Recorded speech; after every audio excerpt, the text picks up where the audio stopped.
ഇതാണ് മക്കളെ പുനലൂർ തൂക്കുപാലം. എല്ലാവരും ഞങ്ങൾ വേറൊരു വഴിക്ക് പോകുമ്പോൾ ഇവിടെ ജസ്റ്റ് ഒന്ന് കയറിയതാട്ടോ.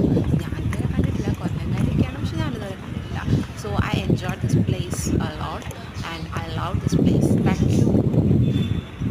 ഇതുള്ള എനിക്ക് വേറൊരു സ്ഥലത്തേക്ക് പോകാനുള്ളത് കൊണ്ടാണ്, പക്ഷേ ഇനി ഒരിക്കൽ കൂടെ പോകാൻ ഞാൻ ആഗ്രഹിക്കുന്നുണ്ട്. പോയാൽ കുറേ അധികം ടൈം ഇവിടെ സ്പെൻഡ് ചെയ്യണം. നിങ്ങൾക്ക് കപ്പിൾസായിട്ടും പിന്നെ നിങ്ങളുടെ ഇഷ്ടപ്പെട്ട വ്യക്തികളൊക്കെ ആയിട്ടും വരാനുള്ള നല്ല സ്ഥലമാണ് കേട്ടോ. മാത്രമല്ല കൊച്ചുകുട്ടികൾക്ക് വളരെയധികം ഇഷ്ടപ്പെടുന്ന ഒരു പ്ലേസാണ്. അവർക്ക് ഓടിക്കളിക്കാനും പ്രകൃതി ഭംഗി ആസ്വദിക്കാനും ഒക്കെ കുറേ ഉണ്ട് ഇവിടെ.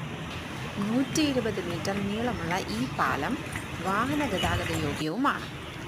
പുനലൂർ തൂക്കുപാലം അഥവാ പുനലൂർ സസ്പെൻഷൻ ബ്രിഡ്ജ് എന്ന പേരിലും ഇത് അറിയപ്പെടുന്നു.